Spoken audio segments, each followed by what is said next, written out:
Welcome to our channel. Today's video is going to be a lot of fun. In it I will show you how to commando underwater training. This is our RC helicopter and here is our little and beautiful commando. And they will tie him up with a rope and hang him. Avoid flying RC helicopters from alleys or closed rooms. You have to go far to fly them in the open field or open space. Flying can do a lot of damage to our body, so avoid approaching it.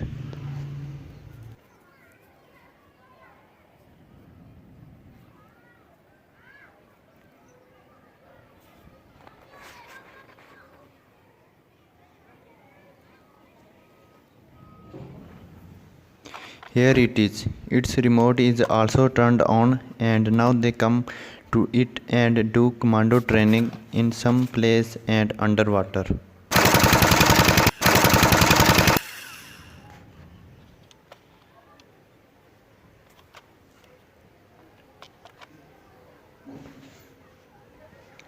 So now let's start our mission. Commando is ready for flying.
Subscribe to our channel and enjoy watching our videos. Thanks for watching.